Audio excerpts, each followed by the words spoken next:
Every meal you've ever eaten, every grocery bill you've ever paid, every time you've wondered why food keeps getting more expensive, there's a reason, and it's not drought. It's not supply chains. It's not inflation. It's 5 families, 5 dynasties that have controlled global food trade for over 150 years. Families you've never heard of, companies whose logos you'll never see on a single product you'd buy, yet they decide what food costs in every country on Earth. Here's the paradox that should disturb you. The global food system produces enough calories to feed 10 billion people. We only have 8 billion, yet 800 million go hungry every year, and food prices keep rising. If there's enough food, why does it cost so much? Because the price of food isn't determined by how much exists. It's determined by who controls its movement. And 5 families control 70 to 90% of all grain that moves between nations. Wheat, corn, soybeans. The foundation of everything you eat. They don't grow it. They don't process it into the food you buy. They sit in the middle and take a cut of every transaction. Every bushel. Every shipment. Every meal. This isn't conspiracy. This is documented market structure. The companies are public record. The families are listed in Forbes. The control is measured by academics and confirmed by industry data. And once you see how they built it, you'll understand why your grocery bill isn't a reflection of farming costs. It's the system working exactly as designed. Let me show you the 5 families, the 5 moments when food control was consolidated, and why every person on Earth now pays a tax they never voted for. Before 1865, food moved locally. Farmers grew grain. They sold it to local merchants. Prices varied by region and season.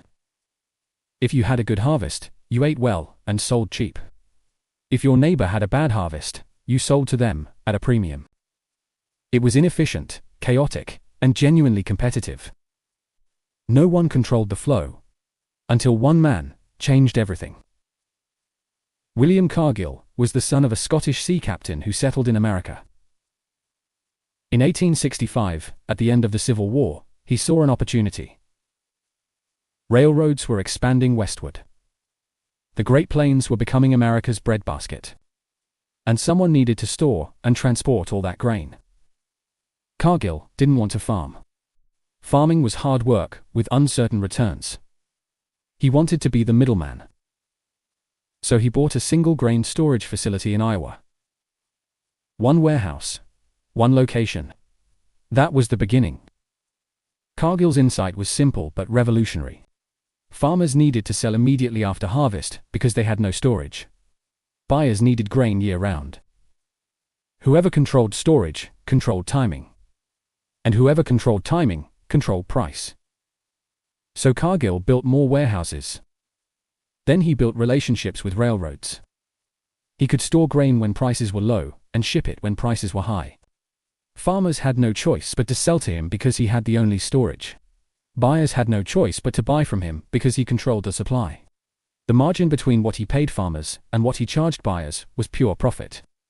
In 1895, Cargill's daughter Edna married John Macmillan. This wasn't just a wedding. It was a merger. The Macmillan family brought capital and connections. Together, Cargill and Macmillan expanded beyond Iowa. By 1900, they controlled grain storage across the Midwest. When William Cargill died in 1909, John Macmillan took over. He transformed a regional storage business into an international trading empire. Here's the critical detail. Macmillan made the company private. Completely family-owned. No public stock. No outside shareholders. No disclosure requirements. While other companies had to report their finances, Cargill operated in darkness. This wasn't accidental. It was strategic. Private companies don't have to reveal their profit margins. They don't have to explain their pricing. They don't have to justify their market position to anyone. For over 150 years, Cargill has remained private. To this day, the Cargill-MacMillan family owns 88% of the company. They've never sold shares to the public. They've never had to. The business generates so much cash that the family takes only 18% of annual profits as dividends and reinvests the rest. Compounding for 160 years. Today, Cargill is the largest private company in America. $165 billion in annual revenue. Operations in 70 countries. 155,000 employees. And 14 members of the Cargill-MacMillan family are billionaires. More billionaires than any other family on Earth. You've never heard of them because they designed it that way. They don't put their name on products. They don't advertise. They don't give interviews. Forbes calls them famously quiet. They live on ranches in Montana, far from public scrutiny. While you pay more for groceries every year, they add billions to their fortune. Every bushel of grain that moves through their system generates margin. Not for farmers. Not for consumers. For the family that controls the flow. And here's what nobody tells you about why this matters. Cargill doesn't just trade grain. They provide financing to farmers. They own processing facilities. They control shipping logistics. They've built a vertical empire where they touch every part of the food chain, except the part you see. The farmer depends on Cargill for loans and storage. The food manufacturer depends on Cargill for ingredients. The consumer depends on a system designed to extract value at every step. The first family set the template in 1865. Make the company private. Control the infrastructure. Stay invisible. And collect a toll on everything that moves. While Cargill was building an empire in America, another family was doing the same thing in Europe. Leopold Louis-Dreyfus was born in 1833 to a farming family in Alsace, France, near the Swiss border. At 17 years old, he started carting grain from his family's farm to sell in Basel. He noticed something. Grain prices varied dramatically between regions. Wheat that sold cheap in Eastern Europe sold for much more in Western Europe. The difference wasn't quality. It was information and logistics. Most traders operated locally. They didn't know prices in distant markets. Dreyfus decided to become the one who knew everything. In 1851, at just 18 years old, he founded what historians consider the world's first international grain trading company. His strategy was arbitrage. Buy where grain was cheap. Sell where grain was expensive. Profit on the difference. Simple in concept. Impossible without infrastructure. So Dreyfus built a network of agents across Europe. Before telephones, before reliable mail, Dreyfus had people in every major grain market sending him price information. He knew what wheat cost in Hungary before anyone in Paris did. He knew about harvest failures in Romania before the news reached London. Information asymmetry was his edge, and he exploited it ruthlessly. By 1860, Dreyfus had expanded across Western Europe. By 1870, he was buying grain from Russia and the Black Sea region. By 1880, he was known as the King of Wheat. His company dominated European grain trade through sheer information advantage. Here's where the dynasty was built. Leopold had a son, Louis-Dreyfus, who took over the company. Under Louis, the company expanded to the Americas, to Asia, to anywhere grain moved. The family maintained control across generations. During the Great Depression, while farmers went bankrupt and competitors failed, Louis-Dreyfus kept trading. They had capital reserves. They had relationships. They had infrastructure that couldn't be replicated. The company survived wars. It survived the nationalization of grain markets in communist countries. It survived because the family never sold control. Today, Louis-Dreyfus Company does $55 billion in annual revenue. It trades 80 million tons of agricultural products per year. The family still controls the business through a complex holding structure based in the Netherlands. Margaretha Louis-Dreyfus, widow of Robert Louis-Dreyfus, controlled the company until recently. The fourth and fifth generations of the family remain major stakeholders. For 170 years, one family has controlled one of the four dominant grain traders on Earth. They've never gone public. They've never surrendered control. They've adapted to every disruption in global food markets, because they helped create those markets. The Louis-Dreyfus model added something to what Cargill built. Global information networks. Understanding that the real asset isn't grain. It's knowing where grain is needed before anyone else does. Information arbitrage. controlling the flow of knowledge about food, not just the food itself. To families, to continents. The same strategy. Private ownership. Generational control. Invisible infrastructure. Margin on everything. The third family started even earlier. In 1818, Johann Peter Gottlieb Bunge founded a grain trading company in Amsterdam. The Netherlands was a trading empire. Dutch merchants moved goods between Europe and colonies worldwide. Bunge positioned his company to trade grain between the Netherlands and its colonial network. His grandson, Edouard Bunge, expanded the business across Europe in the mid-1800s. By 1859, the company had relocated to Antwerp, a major port city. But the real transformation came when Edouard's brother, Ernst Bunge, moved to Argentina in 1884. Argentina was becoming a global agricultural powerhouse. Vast pampas grasslands were being converted to wheat production. The country would soon become the world's third largest grain exporter. And the Bunge family was there first. Ernst Bunge partnered with another family, the Borns, to create Bunge-Born. This Argentine operation became the foundation of a South American empire. By 1911, Bunge-Born controlled 79% of Argentine cereal exports. 79%. A single company controlling 4/5 of an entire country's grain exports. They achieved this through vertical integration. They didn't just trade grain, they manufactured the burlap bags farmers needed to store grain. They lobbied the Argentine government for protective tariffs on those bags. They created a mortgage bank to finance farmers who then had to sell to them. They owned the entire chain. The Bunge, Born Hirsch, Engels, and de la Tour families became the controlling shareholders. These European families effectively controlled Argentina's most important export industry. Their power was so significant that in 1974, leftist terrorists kidnapped Jorge and Juan Born, heirs to the fortune. The ransom was $60 million. The largest kidnapping ransom in history at that time. The families paid it. They had the cash. After the kidnapping, Bunge relocated headquarters to São Paulo, Brazil. They expanded operations throughout South America. By the time the company went public in 2001, it had become a global giant. Today, Bunge is merging with Viterra, another major grain trader, in a deal that will create an even larger entity. The company now does over $60 billion in annual revenue. And while it's publicly traded, the influence of the founding families persists through the company's culture, structure, and connections.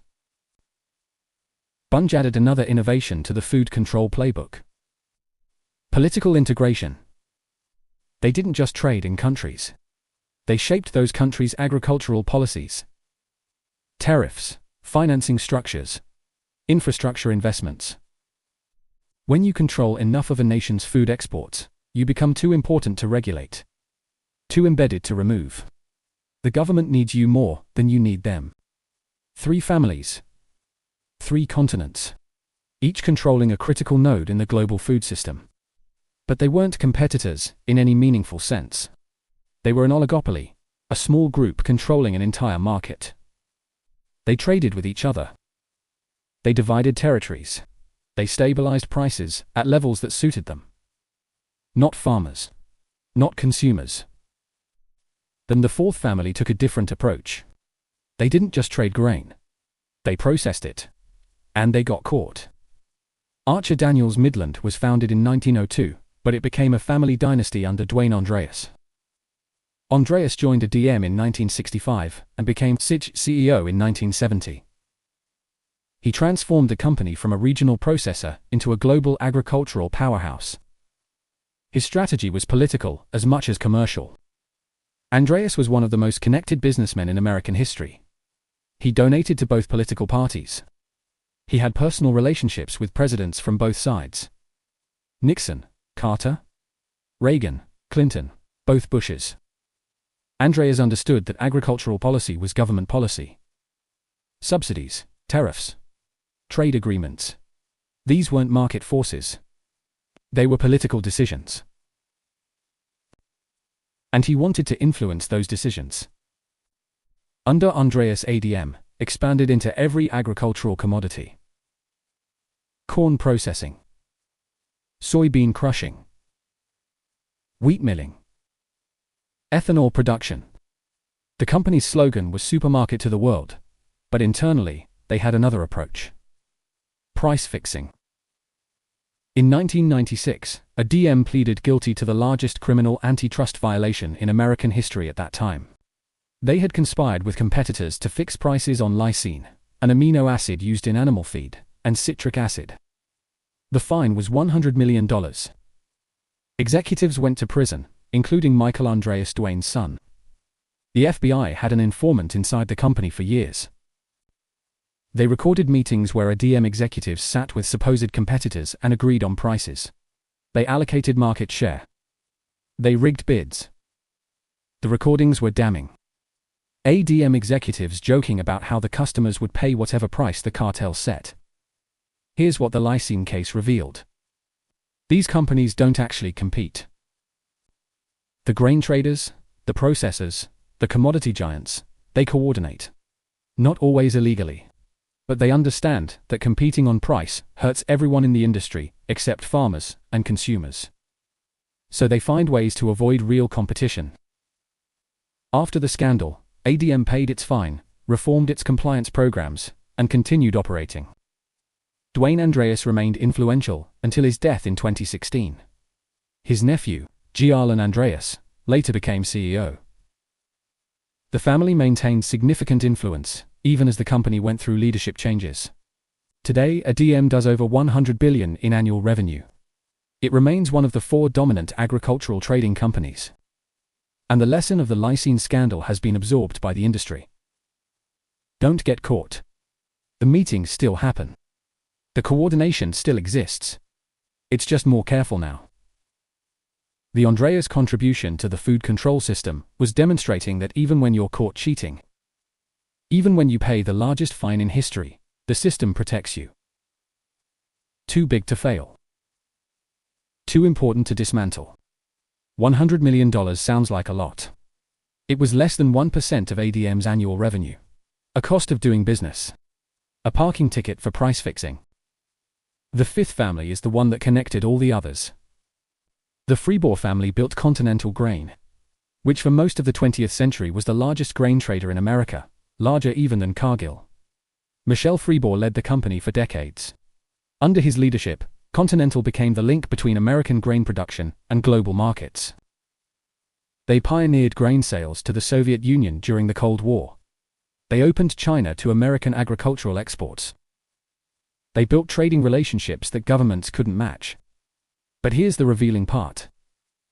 In 1999, Continental sold its commodity trading operations to Cargill.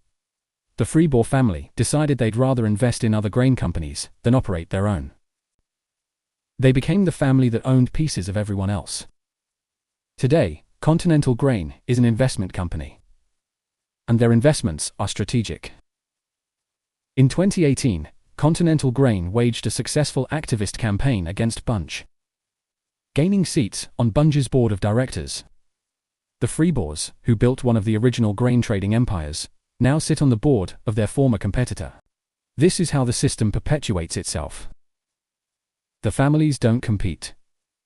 They interlock. They own pieces of each other. They share board members. They coordinate without coordinating. 5 families built 5 companies that became 4 dominant traders known in the industry as ABCD. Archer, Daniels Midland, Bunge, Cargill, and Louis-Dreyfus. Together, they control 70 to 90% of global grain trade. They handle 540 million metric tons of agricultural commodities per year. They earned billions in profits while food prices caused hunger crises in developing nations. And now let me show you how this control translates into what you pay for food. The families built a system with 3 interlocking components. First, infrastructure. Grain storage facilities. Port terminals. Shipping logistics. Rail connections. These are massive capital investments that take decades to build. Farmers can't build their own storage and shipping networks. Small traders can't compete with century-old infrastructure. The physical assets create barriers to entry that no competitor can overcome. Second, information. The trading companies know harvest yields before governments publish data. They have agents in every growing region. They have satellite imagery. They have weather modeling. They have relationships with farmers worldwide. This information asymmetry means they always know more than the people they're buying from and selling to. Third, financing. Farmers need money before harvest. They need loans for seeds, equipment, and operating costs. The trading companies provide this financing. When a farmer takes a loan from Cargill, they're obligated to sell to Cargill. The financial relationship locks in the commercial relationship. Farmers become dependent. They can't shop around. These three components create a toll booth system. All grain must pass through their infrastructure. All price information flows through their networks. All farmer financing creates obligations to them. They don't need to own farms. They don't need to own grocery stores. They just need to control the middle, and they control everything. Here's where it gets darker. When food prices spike, when people go hungry, the trading families make more money. Not despite the crisis. Because of it. In 2008, global food prices spiked 80%. Riots broke out in 30 countries. The UN declared a food emergency. Meanwhile, Cargill's profits increased 86%. ADM's profits rose 67%. The worse the crisis, the better the returns. In 2022, after Russia invaded Ukraine, wheat prices doubled. Global hunger increased dramatically. The World Food Programme estimated 33 million additional people faced acute hunger. The grain traders had their most profitable year ever. Cargill made $6.68 billion in net income. ADM made $4.3 billion. Bunge and Louis-Dreyfus reported record profits. How is this possible? Because the trading companies don't just move grain. They trade futures contracts. They bet on price movements. When prices spike, they profit from the volatility. When prices crash, they profit from the volatility. They're not exposed to price risk the way farmers are. They manage risk. And managing risk means profiting from uncertainty. Research has shown that financial speculation amplifies food price crises. Hedge funds and investment banks pile into commodity markets during uncertainty. They use algorithms to detect price trends and automatically buy, pushing prices higher. The trading companies participate in this speculation. They have trading desks that function like hedge funds. When you see headlines about food price spikes causing hunger in developing nations, understand that someone is making money from every tick upward. The families built a system where crisis equals profit. So what does this mean for you? Every time you buy bread, pasta, cereal, meat, eggs, or any product derived from grain, you're paying a margin to companies controlled by these families. Not directly, you don't write them a check, but the price includes their cut. Farmers receive about 15 cents of every dollar you spend on food. Processors, packagers, and retailers take the rest. And in the middle, taking margin on every transaction, sit the grain traders. They've estimated that the ABCD companies extract $15 to $30 billion annually in trading profits from global gray markets. That's money that doesn't go to farmers. It doesn't reduce prices for consumers. It flows to shareholders, and those shareholders are disproportionately the founding families. The Cargill-MacMillan family alone is worth over $40 billion, built entirely on the margin between what farmers receive and what you pay. This is the invisible tax. You never see it on a receipt. No politician voted for it. No regulator approved it. It evolved over 150 years as 5 families built infrastructure and accumulated control. And now it's structural. Inescapable.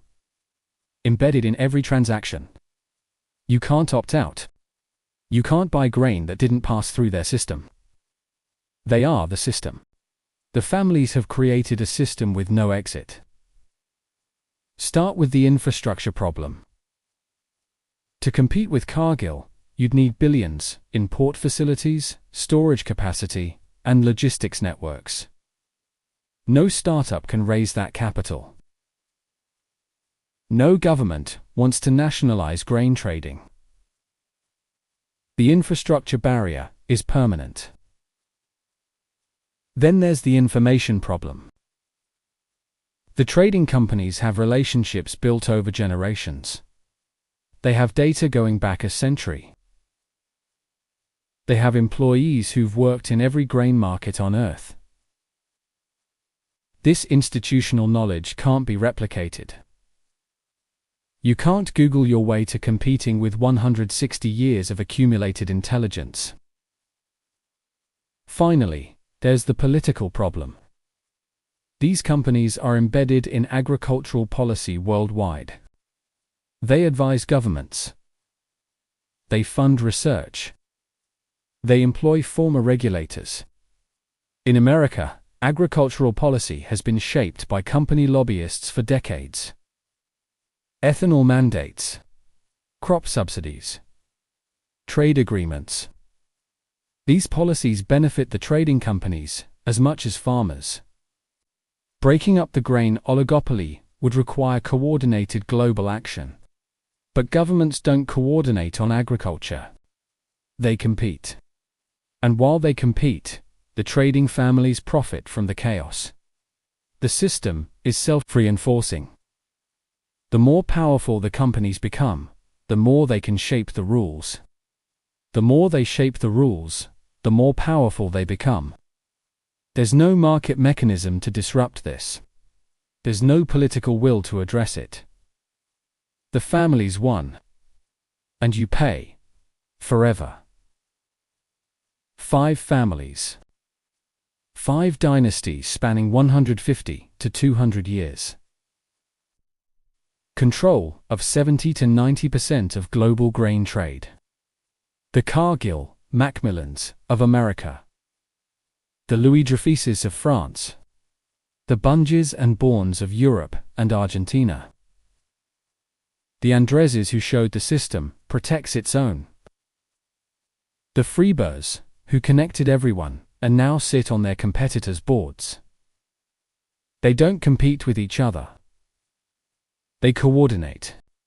They don't answer to markets. They make markets. They don't suffer from food crises. They profit from them. Your grocery bill isn't determined by what it costs to grow food. It's determined by what the families decide to charge for moving it. And because they control the infrastructure, the information, and the financing, they can charge whatever the market will bear. The farmers have no leverage. The consumers have no alternative. The governments have no appetite for reform. 800 million people go hungry in a world that produces enough food for 10 billion. That's not a production problem. That's a distribution problem. And distribution is controlled by 5 families you've never heard of. Living quiet, lives on ranches while the world pays them to eat. This isn't a bug in the system, it's the feature. From W. Cargill buying a grain elevator in 1865 to Cargill's $6.68 billion profit in 2022. The system has worked exactly as the families designed it. They're not going to teach you this in school. They're going to teach you about supply and demand, about market efficiency, about comparative advantage. But they won't mention that 5 families have controlled global food trade for longer than most countries have existed. They won't explain that every economic theory assumes competition, while the actual food system is an oligopoly designed to prevent it. If this changed how you see your grocery bill, if you finally understand that food prices are unset by farmers, or even by markets, but by a system designed 150 years ago, then you're starting to see how the world actually works. Subscribe if you want to understand the other systems that control your life without your knowledge. Because food is just the beginning. The same pattern, the same family dynasties, The same invisible extraction exists in energy, in shipping, in finance, in everything essential. And the families who built these systems aren't going to tell you about them. That's what we're here for.